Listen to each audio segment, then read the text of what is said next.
नमस्कार, रितु राजपूत की ओर से। बहारें हमको ढूंढेगी।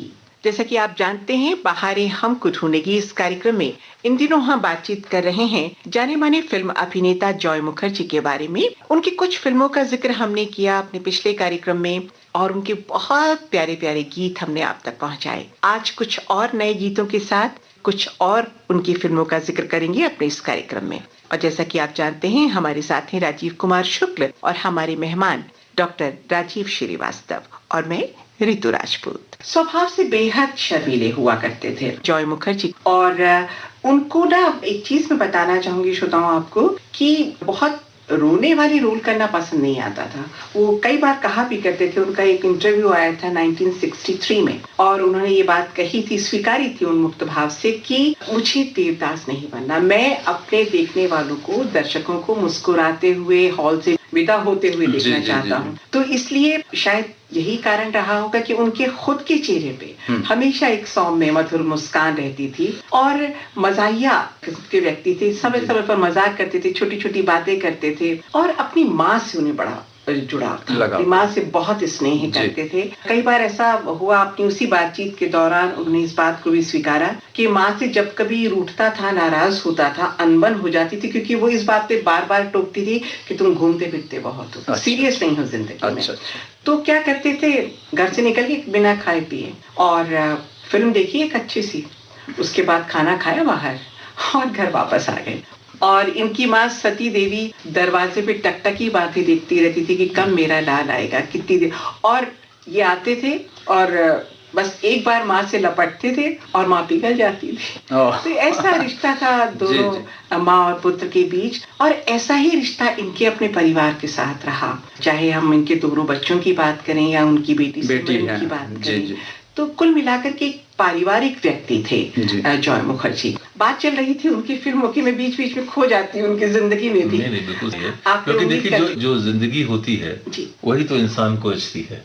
मतलब उस जिंदगी का हिस्सा तो इंसान के ऊपर आता ही है, अपने परिवेश से, अपने मित्रों से, साथियों से और अपने आप से, ये मिलकर के रचा जाता है।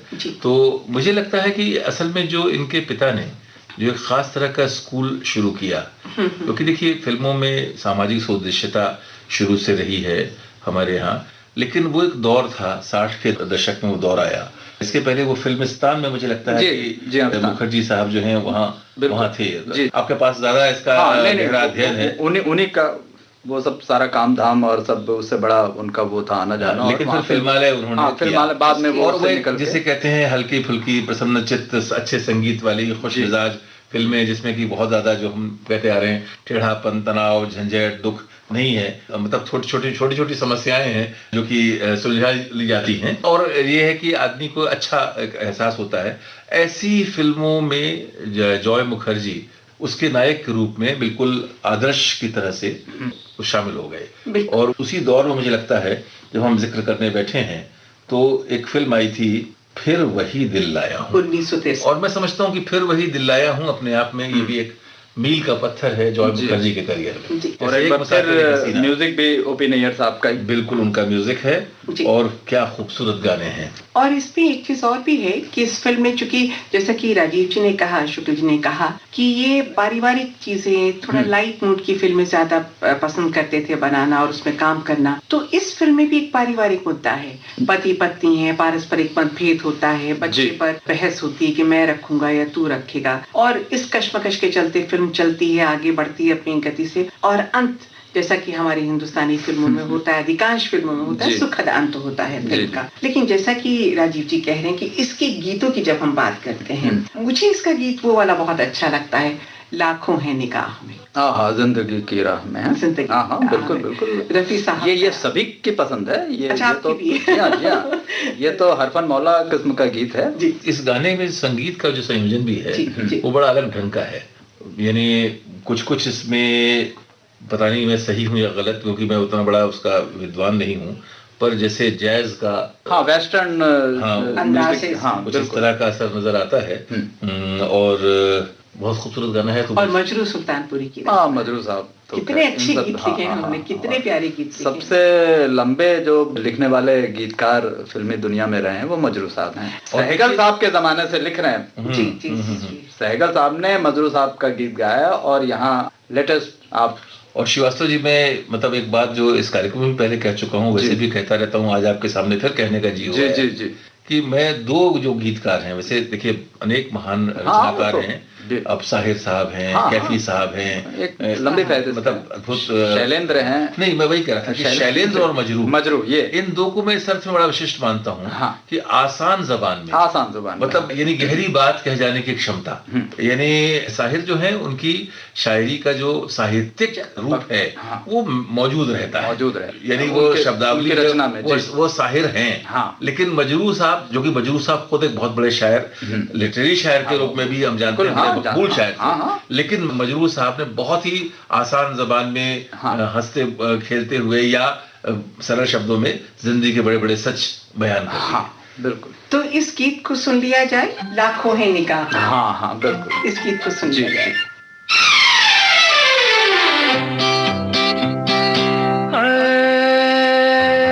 लाखों है निगाह में जिंदगी की राह में सनम हसीन जवान, होठों में गुलाब है, आंखों में शराब है, लेकिन वो बात कहाँ हो।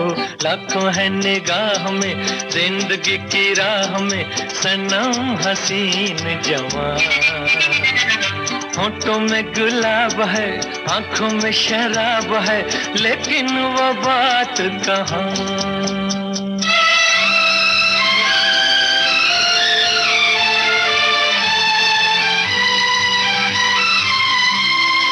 लट है किसी की जादू का जाल, रंग डाले दिल पे किसी का जमाल। लट है किसी की जादू का जाल, रंग डाले दिल पे किसी का जमाल। तौबा ये निगाहें के रोकती है राहें, तौबा ये निगाहें के रोकती है राहें, देखो ले लेके तीर कमाल।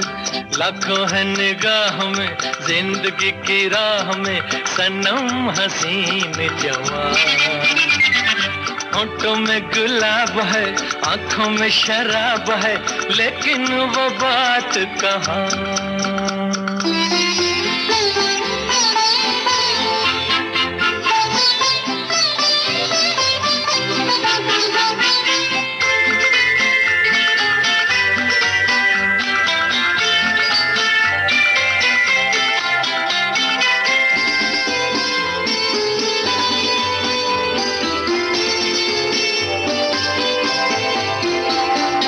जानू ना दीवाना मैं दिल का,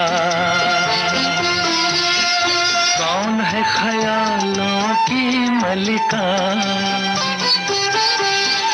जानू ना दीवाना मैं दिल का, कौन है ख्यालों की मलिका। भीगी भीगी रुत की छाँव तले, मान लो कहीं वो आन मिले। भीगी भीगी रुत की छाँव तले, मान लो कहीं वो आन मिले। कैसे पहचानूं के नाम नहीं जानूं, कैसे पहचानूं के नाम नहीं जानूं, किसे ढूंढे मेरे अरमान हो। लाखों है निगाह में जिंदगी की राह में सनम हसीन जवान, होठों में गुलाब है, आंखों में शराब है, लेकिन वो बात कहाँ।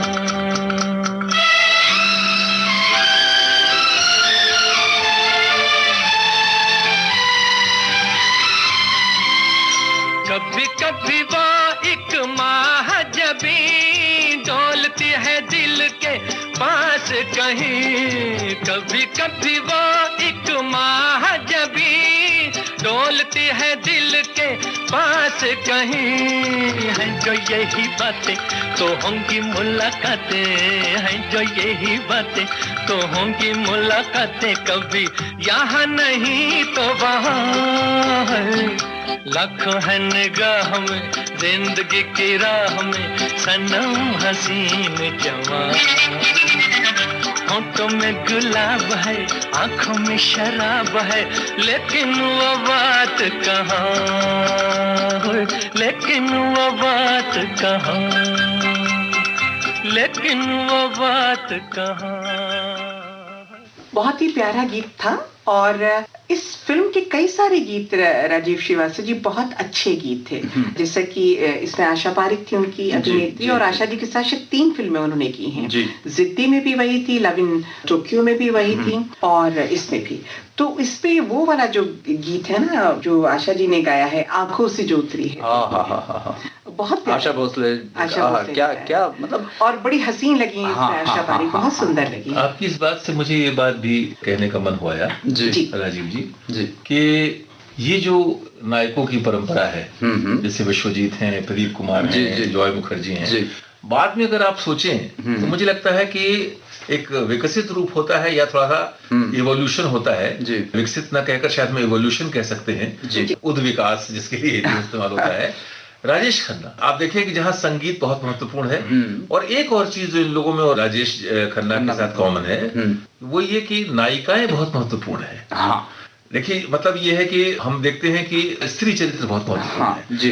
तो एक जो बांग्ला की परंपरा है, आप बांग्ला साहित्य अगर देखें, वो बहुत आपको सशक्त वहां नायिकाएं किरदार जो हैं वो शरद चंद्र में आप देखें, और भी बंकिम चंद्र के यहाँ शरद चंद्र विशेष रूप से, लेकिन जो ये सशक्त नायिकाओं की, सशक्त स्त्री चरित्रों की परंपरा है, तो ये जो पूरे के पूरे जो ये नायकों की जो परंपरा है, इस परंपरा में आप देखते हैं कि जैसे साधना का जिक्र हुआ, आप कई बार पाते हैं कि बाद में ऐसा दौर भी आया जबकि संगीत भी और स्त्री चरित्र भी एक हद तक हाशिए पे चले गए, वन मैन आर्मी की तरह चीजें हुई, वो 70s में। लेकिन ये है कि इन लोगों के साथ ये बात होती है कि बहुत महत्वपूर्ण स्त्री चरित्र आते हैं और आप उन्हें खास याद रखते हैं उनके सौंदर्य के कारण, उनकी अदाओं के कारण, उनके लालित्य के कारण, और साथ साथ उनकी अदायगी और अभिनय कौशल के कारण भी। क्या बात है, क्या बात, कितना अच्छा चित्रण खींचा है राजीव जी ने। तो अब जो है आंखों से जो उतरी है दिल, क्या बात है, लौटाइए। देखिए जो आप कह रही थी, तो अब तक सारे गाने मतलब या तो कुछ 2 गाने हुए हैं या फिर रफी साहब के गाने हुए हैं, तो अब ये जो गाना है ये आशा जी की आवाज का जादू, ओपी नैयर साहब के संगीत निर्देशन में, और इसमें जो खास एक गूंज है, आशा भोसले खुद ढूंढ रही है शम्मा, क्या बात है उस पर, मतलब जी। आई पहले गाना सुनते हैं फिर चर्चा जारी रखते हैं। आइए श्रोताओं सुनते हैं इस गीत को।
इसी में मुझे याद आया कि एक ऐसा गीत भी था जो शास्त्रीय संगीत पर केंद्रित था, देखो बिजली डोले बिन बादल। उषा मंगेशकर की आवाज और आशा भोसले इसमें थी और बहुत अच्छा गीत था ये भी अपने आप में। और जब हम इस फिल्म की बात करते हैं तो मुझे याद आता है कि जब हम जॉय मुखर्जी की फिल्में देखते हैं तो उनकी जो शर्ट्स होती हैं अधिकांश लाल रंग की होती हैं और या फिर बड़े बड़े फूल वाली होती हैं। हीरो और फूल पत्ते वाली कमीज पहने, जिसे गोवा में आप देखते हैं कि बड़े बड़े वृक्ष हैं, खजूर के पेड़ हैं, वो शर्ट पे समुद्र बना हुआ है, सूरज निकल रहा है। तो इस तरह की शर्ट विशेष करके मैंने कहा कि लाल रंग उन्हें बहुत पसंद था और बिल्कुल स्किन टाइट इस तरह की वो टी शर्ट्स पहनते थे। इससे मुझे पसंद जो उन पर फब्ती भी थी। उन पे बहुत ही अच्छे से जचती थी। अच्छा राजेश शुक्ल, एक चीज मैं कहना चाह रही थी कि पता है इन्होंने बचपन पहलवानी सीखी। हाँ बिल्कुल, एक पहलवान रखा गया। जी आप जैसा बता रहे पहलवान रखा गया और दोनों भाइयों को कुश्ती सिखाई गई। जॉय मुखर्जी और कुश्ती का असर ये हुआ कि शरीर बहुत गठीला बदन निकला, हृष्टपुष्ट हो गए और लंबे बहुत थे, गौर वर्णी भी थे, गोरा रंग था उनका। तो उस लिहाज से बिल्कुल हीरो के लिए फिट व्यक्तित्व था उनका। तो हालांकि ये रोमांस और ये पहलवानी एक दूसरे के पूरक तो नहीं है, लेकिन नहीं, उसे कौन जाने कुछ हो भी हो सकता क्या बात है। तो कुल मिलाकर के बहुत अच्छे इंसान रहे जय मुखर्जी और जो भी उनकी फिल्में आई संगीत में तो जरूर ही मुझे लगता है कि हम ये गाना भी सुनेंगे। जी श्रीवास्तव जी, आप बताइए जो देखो बिजली डोले बिन बादल। हाँ बिल्कुल सुन लेते हैं। एक अलग किस्म का शास्त्रीय संगीत से सराबोर। जी देखो बिजली डोले बिन बादल के, देखो बिजली डोले बिन बादल के, चम चम चमके माथे के बिंदिया, झनन झनन धुन पायल की, देखो बिजली डोले बिन बादल के, देखो बिजली डोले।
गाना। और जैसा कि हमने कहा था कि उषा मंगेशकर थी, इस पे आशा भोसले थी। हमने कई सारे गीत इस फिल्म के सुने, फिर वही दिल लाया हूँ। मुझे याद आता है कि अगर हम जिक्र करें 1964 की तरफ, अगर हम जाइए 63 में फिल्म बनी थी फिर वही दिल लाया हूँ। तो उस समय इनकी एक फिल्म आई, इशारा आई शायद। एक, हाँ, इशारा आई, और उसमें ऋतु जी आपने अच्छा स्मरण कराया कि इशारा फिल्म में एक वो भी बात आती है कि जैसे आपने पहलवानी की बात की, और तो ये साइकिलिंग भी बड़ा अच्छा करते थे जॉय साहब, कई सारे गाने हैं। हाँ, और ये उनका जो पर्सनल, जो निजी उनका ये शौक था, वो फिल्मों में भी आया। तो इशारा का जो आपने जिक्र किया तो मुझे वो गीत याद आ रहा है, चल मेरे दिल लहरा के चल। वाह वाह। तो वो साइकिल पे, वो कोलकाता, तब कलकत्ता हुआ करता था, तो पूरी वो सैर करते हैं और कितने झूम के, कितने मदमस्त होके गाते हैं। वाह वाह। तो मेरा ख्याल है कि उनका जो ये शौक था, और जब उन्होंने इसमें इशारा में, अच्छा, कल्याण जी आनंद जी का म्यूजिक, जी, कल्याण जी आनंद जी के म्यूजिक में ये जो गीत है, जब जॉय मुखर्जी उस फिल्म में गा रहे हैं, तो एक बार हम सुनते हैं तो हमें भी लगेगा कि शायद हम साइकिलिंग अगर वैसे नहीं कर रहे हैं तो इस गाने के माध्यम से हमारे जो श्रोता हैं वो भी एक बार इसका आनंद ले लें। निश्चित तौर पे, निश्चित तौर पे। इजाजत है? बिल्कुल साहब, आइए साइकिल घंटी बजे।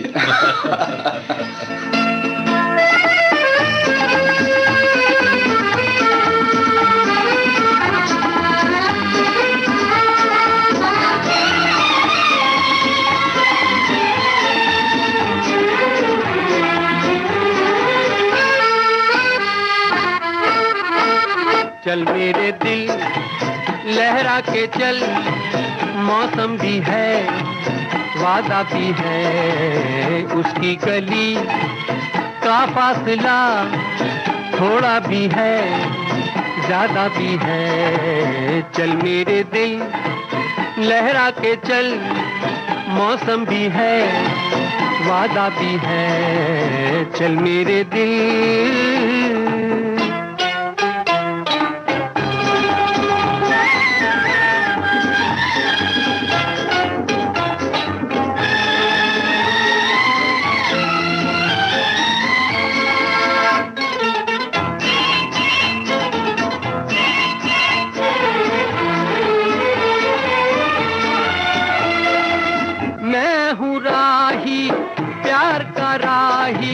मेरी मंजिल प्यार की गलियां, मैं हूँ राही प्यार का राही, मेरी मंजिल प्यार की गलियां, दिल में बसी है हुस्न की सूरत, आंखों में दिलदार की गलियां, आंखों में दिलदार की गलियां। चल मेरे दिल लहरा के चल, मौसम भी है, वादा भी है, उसकी गली का फासला थोड़ा भी है, ज्यादा भी है। चल मेरे दिल।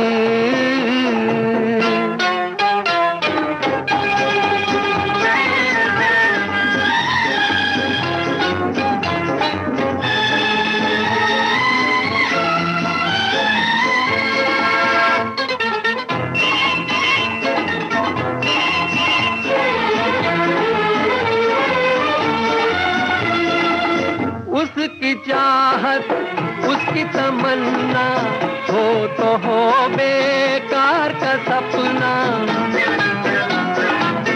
उसकी चाहत, उसकी तमन्ना हो तो हो बेकार का सपना।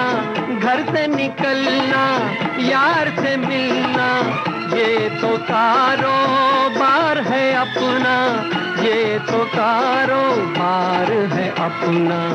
चल मेरे दिल लहरा के चल, मौसम भी है, वादा भी है, उसकी गली का फासला थोड़ा भी है, ज्यादा भी है। चल मेरे दिल।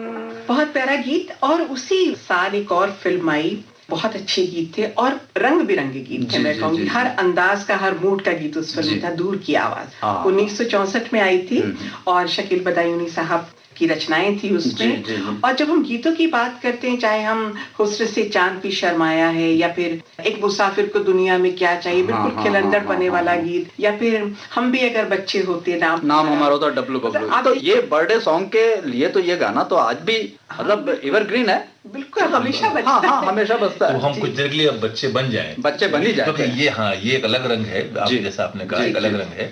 और खाने को मिलते लड्डू लड्डू, हाँ, और दुनिया कहती हैप्पी बर्थडे।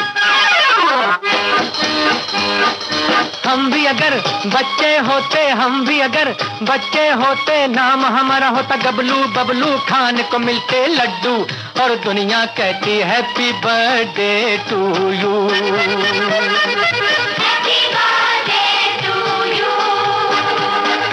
हम भी अगर बच्चे होते, हम भी अगर बच्चे होते, नाम हमारा होता गबलू बबलू, खाने को मिलते लड्डू और दुनिया कहती हैप्पी बर्थडे टू यू।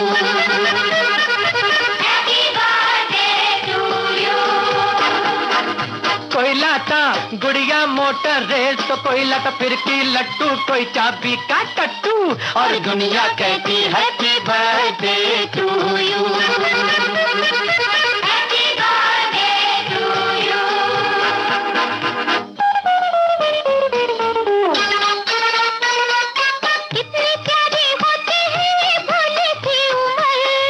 नौकरी की चिंता ना रोटी की फिकर, कितनी प्यारी होती है ये भोली सी उम्र। ना नौकरी की चिंता ना रोटी की फिकर, नन्हे मुन्ने होते हम तो देते साहूकर, पीछे फिरते डैडी मम्मी बनके नौकर। चॉकलेट बिस्कुट टॉफी खाते और पीते दूध और दुनिया कहती हैप्पी बर्थडे टू यू।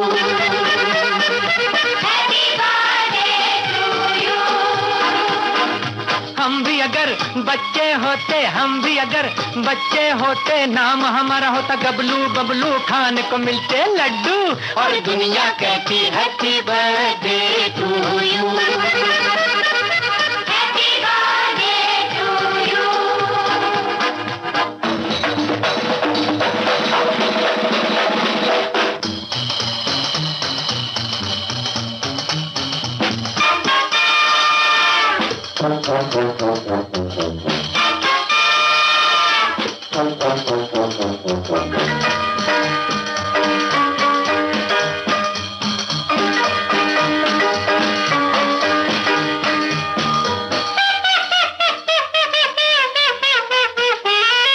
कैसे कैसे नखरे करते घर वालों से हम, पल में हंसते पल में रोते करते नाक में दम। कैसे कैसे नखरे करते घर वालों से हम, पल में हंसते पल में रोते करते नाक में दम। अक्कड़ बक्कड़ लुक्का छुपी कभी छुआ छू, करते दिन भर हल्ला गुल्ला दंगा और धम। और कभी जिद पर अड़ जाते जैसे अड़ियल टट्टू और दुनिया कहती हैप्पी बर्थडे टू यू।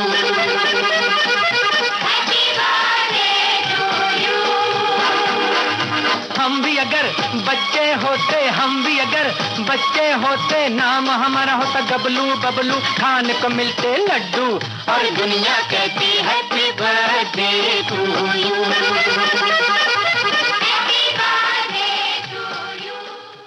बहारें हमको ढूंढेंगी, ये है वो कार्यक्रम जो इस वक्त आप सुन रहे हैं आकाशवाणी दिल्ली के FM गोल्ड चैनल के माध्यम से 106.4 मेगाहर्ट्ज पर। और आप जिक्र कर रही थी फिल्म दूर की आवाज का। बिल्कुल सही पकड़े हैं। आवाज को। जी जी। अच्छा, मैंने शुरू में उस गीत का जिक्र किया था, हुस्न से चांद भी शर्माया। इस गीत के बोल कहें या रफी साहब की आवाज कहें और या फिर इनका चित्रांकन कहें जॉयदा का, कि मतलब उस गीत पे आप प्रणय के इतने रंग देखते हैं, इतने शेड्स आपको दिखाई देते हैं और खास करके जो उनके चेहरे की मासूमियत है वो मतलब बेसाख्ता लोगों को अपनी ओर खींच लेती है। और हीरोइनों को तो फिर क्या कहें, मतलब उनके साथ चाहे आशा जी रही हो, साधना रही हो या राजश्री रही हो, और सभी ने उनके साथ जब जोड़ी बनी तो कहीं ऐसा नहीं लगा कि किसी भी हीरोइन से अलग तरह का। राजश्री का आपने नाम लिया ऋतु जी, 1964 की अभी हम लोग बात कर रहे थे, इशारा का वो हमने इशारा भी देखा।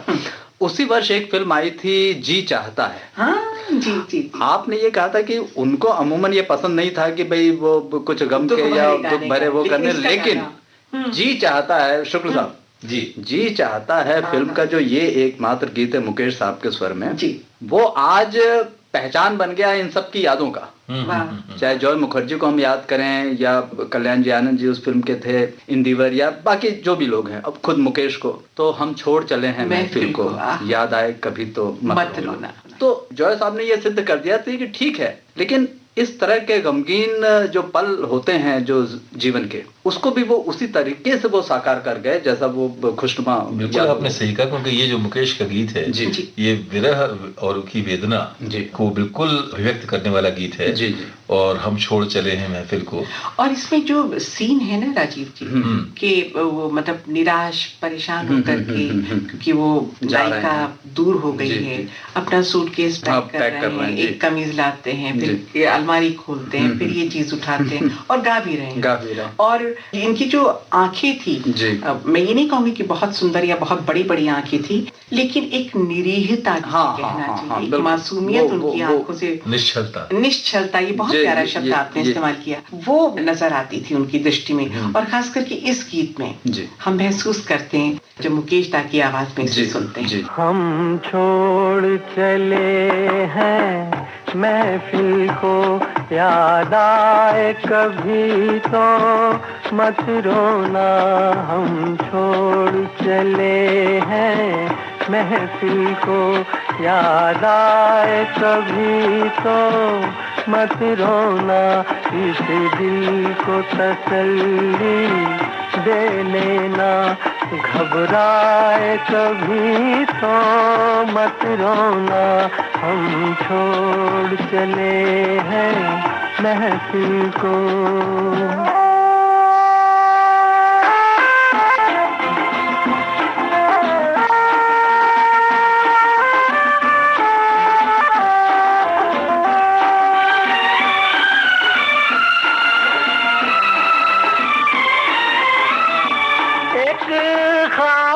देखा था हमने एक ख्वाब सा देखा था हमने, जब आँख खुली तो टूट गया, जब आँख खुली तो टूट गया।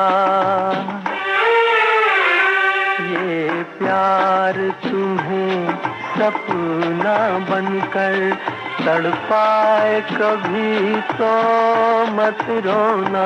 हम छोड़ चले हैं महफिल को।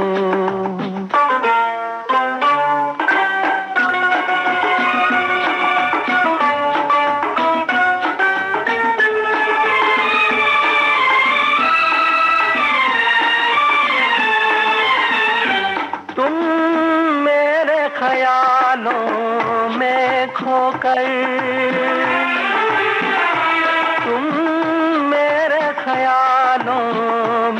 खोकर बर्बाद न करना जीवन को, बर्बाद न करना जीवन को। जब कोई सहेली बात तुम्हें समझाए कभी तो मत रोना। हम छोड़ चले हैं महफिल को।